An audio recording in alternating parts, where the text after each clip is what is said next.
Hello, everyone. Hope you're having a great day wherever you are. And today we're going to be talking about the advancements in decentralized finance. Today, just want to welcome you, and I want to appreciate everyone who's come to see my previous videos. And we'll be continuing to build, foundation for financial education. And together, we won't provide financial advice, but we'll always, be there for one another and talk about our experiences candidly and the things that we've educated on ourselves on over the course of our lives and over the course of time.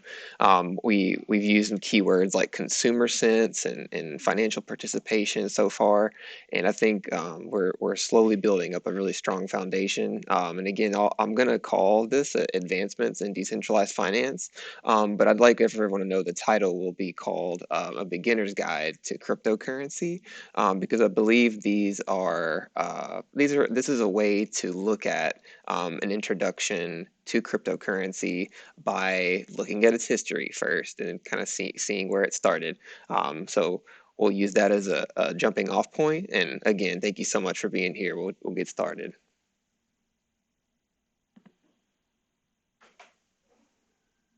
So again, this will be the introduction to decentralized finance, and we'll start just by defining it simply. Decentralized finance, also known as DeFi, refers to a new form of financial system that operates within intermediaries. It is built on a blockchain and provides users with a high degree of transparency, security, and accessibility. When we talk about services here, we'll get into lots of different names eventually.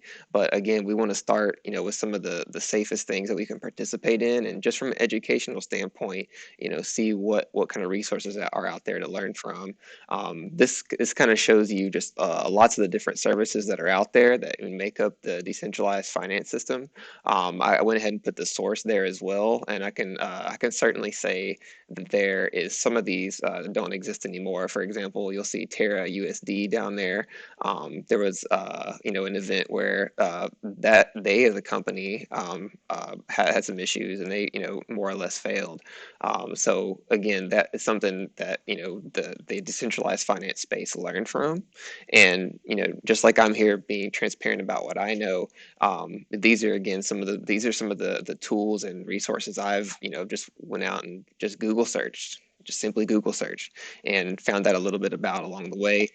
There are different types of resources available, but beyond just Google searching things. So keep that in mind as we're building up our financial education together.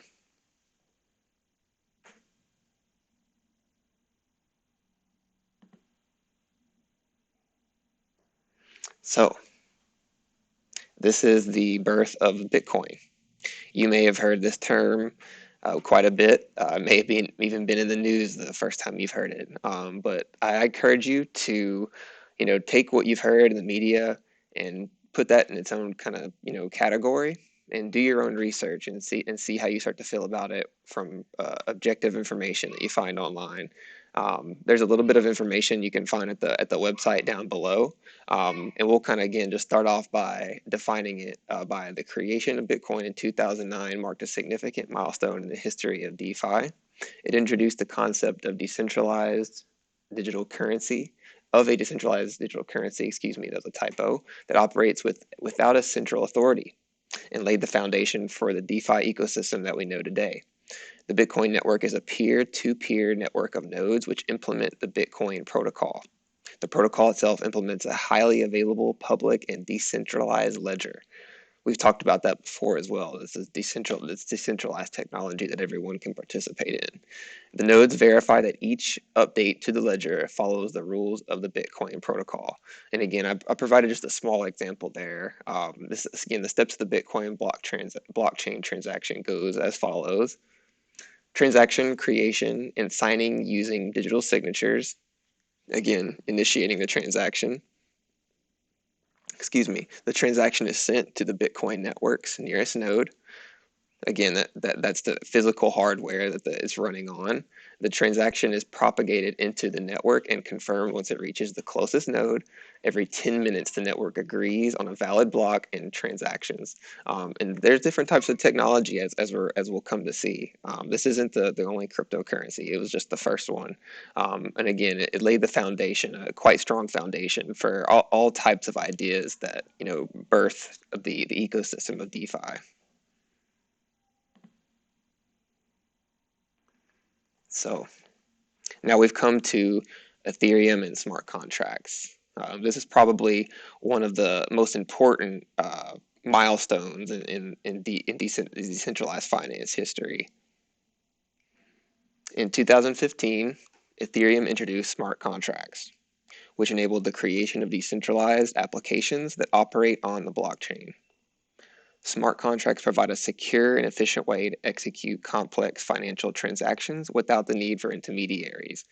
Ethereum is an open source, decentralized blockchain platform that was created in 2015 by a young developer named Vitalik Buterin.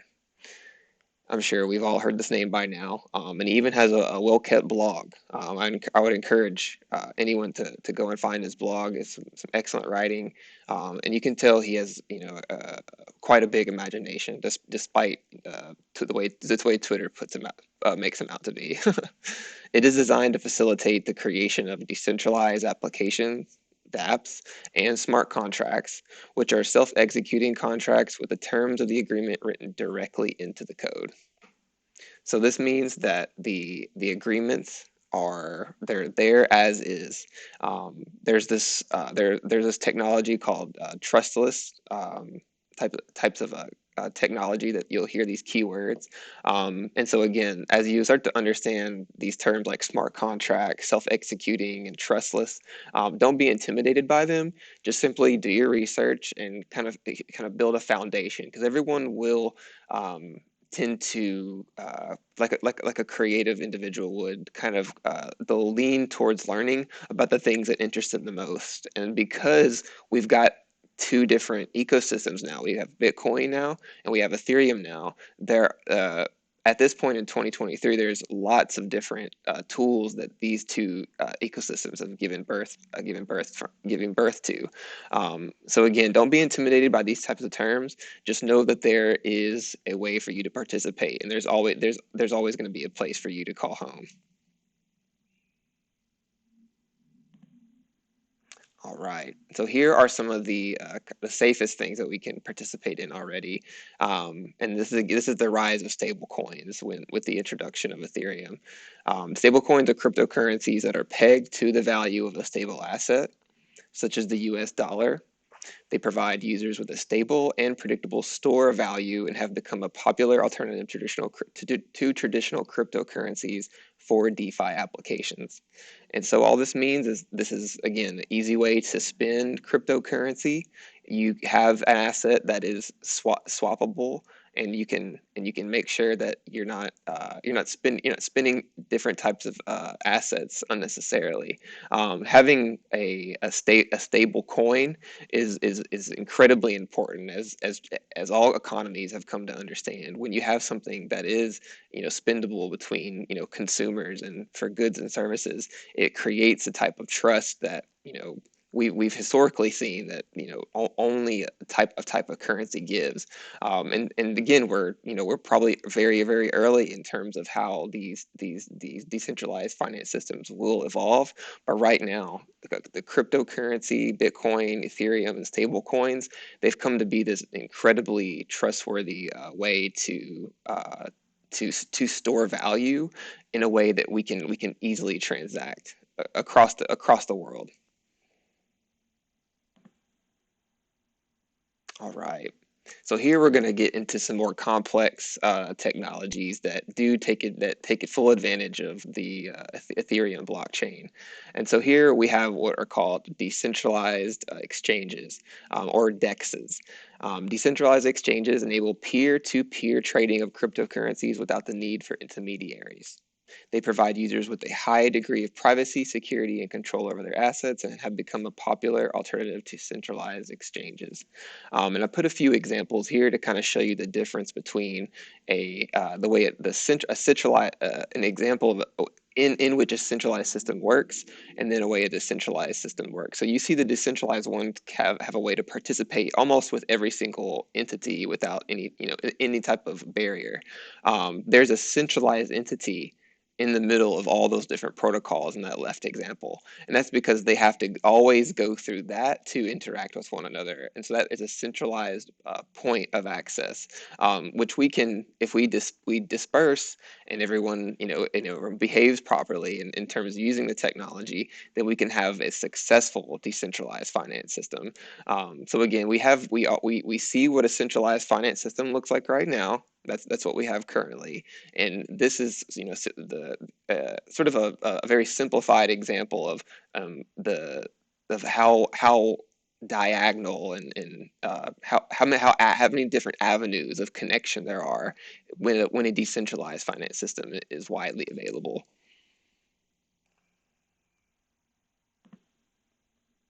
All right. So more these kind of tools are still evolving. These are called decentralized lending and borrowing tools. Decentralized lending and borrowing platforms enable users to lend and borrow cryptocurrencies without the need for intermediaries. They provide users with access to capital and generate returns for lenders while eliminating the need for traditional financial institutions. And I put a few examples there so you can have an idea of where to start with do your education. And these are tools that are connected to the broader decentralized finance ecosystem, and you'll have a good opportunity to learn from their successes and their failures. So again, this is the kind of participation that this rough example here. This is the kind of participation that you can get incentivized from by participating with a lending and borrowing type of decentralized finance tool. So you can either put your assets up for stake and you earn interest on that, a lot like a high interest savings account or a mutual fund or something like that. Or you can borrow money.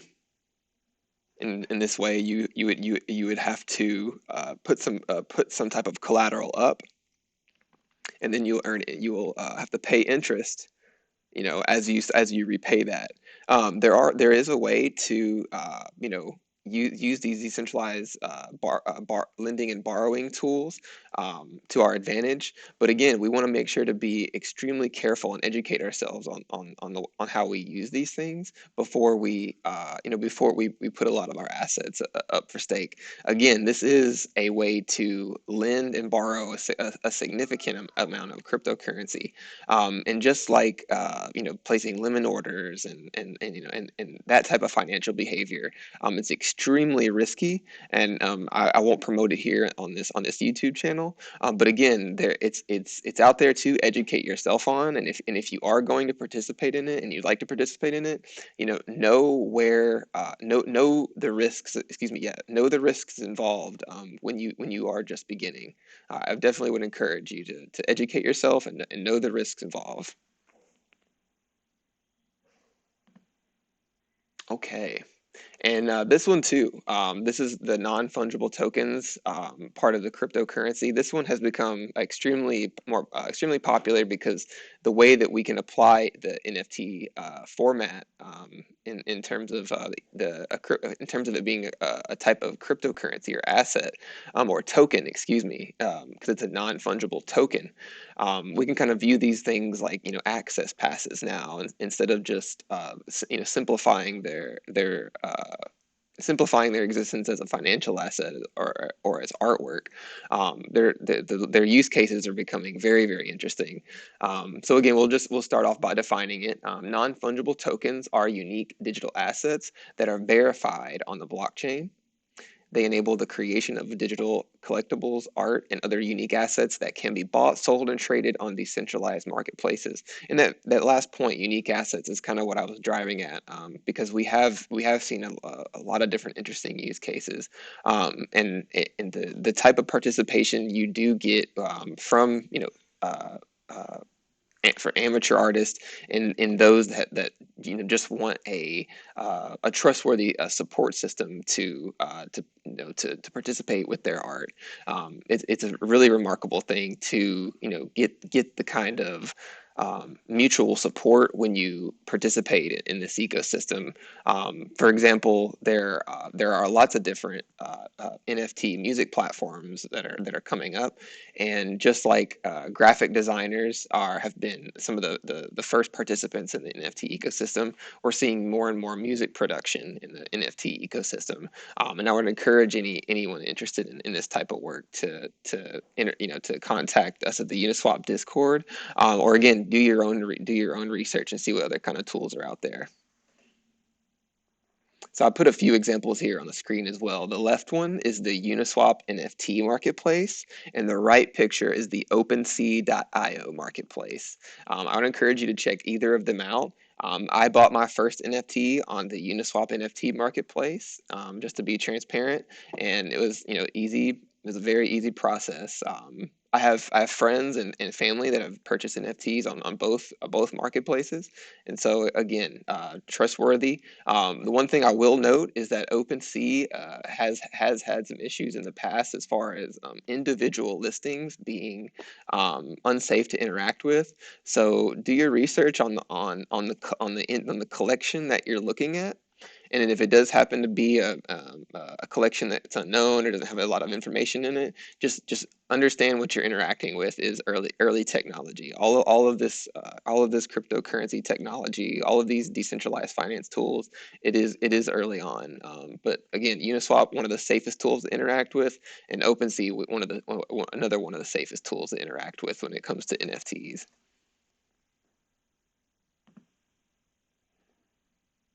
So the future of decentralized finance. So here, you might be a little bit overwhelmed with some of these icons, but and I'll move my photo here to give you a kind of better picture of this. So here is the future again, the future of DeFi. The DeFi ecosystem is constantly evolving, and new advancements are being made every day. It is believed that DeFi will continue to grow and disrupt traditional finance and will become a mainstream financial system in the future. So again, as the mainstream Ethereum ecosystem and decentralized ecosystem continues to grow, the tools that you see on the left, so and the services, the organizations that you see on the left, may slowly be replaced by the tools that you see on the right or the companies that you see on the right. And I do say in tools or companies, interchange this, quite carefully because I think it is important to know that though they represent, what we think of as traditional organizations, their responsibility is to bring us a service or a tool, and if that service or tool works well, then we vote with our dollars as international citizens to make sure these types of services are continue running, or they're secure, and they continue to be secure for more participants. And so that is a huge point when it comes to building a decentralized finance system, is making sure that it is secure for everyone and that it's trustworthy enough for everyone to participate in. And so as again, you see some of the examples on the left in money, central banking, commercial banking, investment banking, exchanges, brokerages, insurance tools, payment tools, asset management tools. There are alternatives in the decentralized finance space, as you can see. One of the coolest tools that I've come to see is the Uniswap mobile wallet. It's currently in test flight right now on iOS. But again, one of these tools that, just like a traditional exchange, it enables you to do it, from the comfort of your mobile device. And they've had a mobile app as well, excuse me, a desktop app as well, if you ever want to check that out. But please know that any of these tools have plenty of documentation out there. When it going from the currency at the very top left, just the basic world currencies, all the way to some of those payment tools like MetaMask, the small little orange fox you see down there on the right. All of these different types of tools have plenty of resources for us to read about online.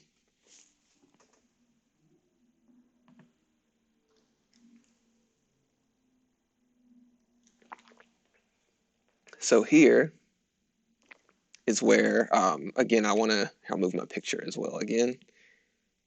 Sorry about that. So again, I've mentioned participation and and taking control of your finances quite a bit, because it is a part of educating ourselves and a part of being financially literate, is to again exercise that consumer sense and make sure that we're staying sharp in terms of our financial literacy. So here's two resources I wanted to share. There's a lot more to explore when we talk about cryptocurrency. There is a ecosystem of DAOs, and these are called excuse me, these are called decentralized. The name slips my mind, excuse me. But again, the advancements in DeFi have revolutionized the financial industry and have provided users with a high degree of transparency, security, and accessibility. While there are risks still associated with DeFi, the potential rewards make it an exciting area for investors and users alike. So again, if you want to learn more about DAOs or governance, I've included two links below. Um, I apologize. The name just slipped my mind just because I've been talking so much. These are decentralized autonomous organizations, and that just means that they are spread across the world. They could even be in certain countries, and they are just different types of participants in a decentralized autonomous organization, and they are able to operate just like a traditional company would, but they have different ways of producing the tools that they need or the work that needs to be produced, and have different incentive structures built out, just like you would pay your employees or establish a payroll system. So again, if you want to learn more about how these DAOs are becoming more efficiently structured, and they're becoming more and more uh, in line in competition with traditional work environments, please check out that link at operator.mirror.xyz. And if you want to learn more about governance and participation, that means voting with your cryptocurrency. We didn't talk too much about this, but there's a ecosystems that incentivize users for participating in voting and voting on different types of upgrades to their product. So, for example, if someone proposes an upgrade or a change that may affect the service, that will be voted on through a type of a governance forum or a type of governance discussion. And again, the way in which governance tools are applied, just like different technologies are applied, is going to be different. But a good starting point would be to check out that link down below at gov.uniswap.org. And I just want to say real quick, to anyone who is a diehard DAO contributor, I'm very sorry for that letting that slip my mind. Shame on me for that. So I want to thank everyone, and I'll move my camera again so everyone can see this easily.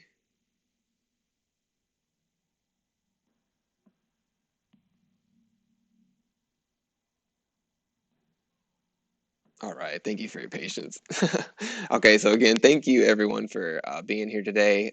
There's a Google form down below if you'd like to leave feedback on the presentation, or if you have any feedback for me about any content that you'd like to see, different types of topics that you'd like to learn about. So thank you so much for attending today's financial education presentation. There is always more to learn, and I'm always excited to continue learning growing our financial literacy together. I sincerely appreciate the library leadership continued support with making financial education accessible to everyone. If you're interested in leaving feedback or would like to learn a specific subject, feel free to sign the guest sheet with the link below, excuse me. So again, I want to thank everyone here. We're going to continue to build our financial education together, and I hope you guys have a great rest of the day. Take care. I'll see you next time.